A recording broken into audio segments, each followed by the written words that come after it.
آپ 5-6 دن مسلسل غسل نہ کریں تو آپ کی طبیعت میں تکدر پیدا ہو جاتا ہے۔ 5-6 دن مسواک نہ کریں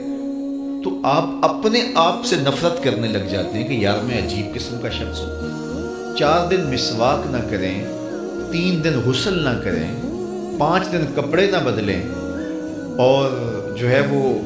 اپنے بدن سے میل نہ چھڑائیں تو آپ کو تکدر پیدا ہو جائے، اپنے آپ سے آپ نفرت کرنے لگ جائیں گے۔ تو یار اگر آپ بدن کو نہیں دھوتے، آپ جسم کو نہیں دھوتے، لباس کو صاف نہیں کرتے، آپ اپنے دانتوں کو، چہرے اور منہ کو صاف نہیں کرتے، حجامت نہیں کرواتے 2-4-6 ماہ، تو طبیعت میں تکدر پیدا ہو جاتا ہے۔ یہ زائد چیزیں سارا دن گلیوں میں بازاروں میں پھرنے کی وجہ سے، آنے جانے کی وجہ سے گرد پڑتی رہتی ہے، تو اس کو صاف کرنا ضروری ہوتا ہے۔ تو روز روز آپ صاف کرتے ہیں تو آپ کی طبیعت میں ایک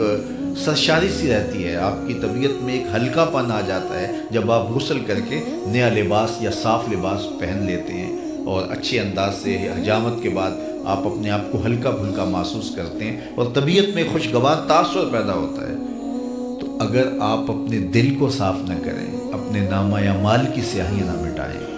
اور اللہ کے حضور توبہ کر کے گناہوں کی معافی نہ مانگیں اور قیام اللہ کے حضور کر کے نماز پڑھ کے گناہوں کے مداوے کا سامان نہ کریں تو پھر طبیعت کے اندر، باطن کے اندر ایک تکدر پیدا ہوتا ہے اور وہ تکدر بڑھتا رہتا ہے اور طبیعت بے چین رہتی ہے۔ بندہ سمجھتا ہے پتہ نہیں کیا وجہ ہے، بے چینی کا سبب کیا ہے۔ تو میاں سبب آپ کے اندر ہے، تو اللہ کی حضور جس طرح ظاہر کا غسل کرتے ہو باطن کا غسل بھی کیا کرو،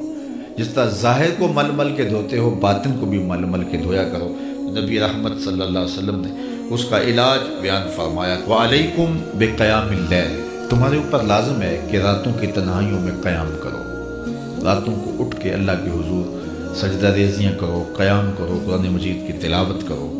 فَإِنَّهُ آداب الصالحین قبلکم، تم سے قبل جو نیک لوگ تھے وہ یہی کیا کرتے تھے۔ ان کی زندگی میں سرشاری، اطمینان، زندگی میں ٹھہراؤ اور زندگی کے اندر مقصدیت اس لیے تھی کہ وہ راتوں کو کھڑے ہو کر اللہ کے حضور قیام کیا کرتے تھے اور رب سے باتیں کیا کرتے تھے۔ تو کہا یہ تمہارے پہلو کا طریقہ ہے، وَهُوَ قُرْبَةٌ إِلَىٰ رَبِّكُمْ، اور وہ تمہارے رب کی قربت کا ذریعہ ہے، گناہوں کو مٹانے کا ذریعہ ہے۔ گناہ مٹتے ہیں، دل صاف ہوتا ہے اور یہ جسم کی بیماریوں کو رات کا قیام دور کرتا ہے۔ تو رات کے قیام کے ذریعے سے بدن کی بیماریاں بھی دور ہوتی ہیں، رات کے قیام کے ذریعے سے دلوں کا زنگ بھی اترتا ہے، رات کے قیام کے ذریعے سے گناہ بھی اترتے ہیں اور برائی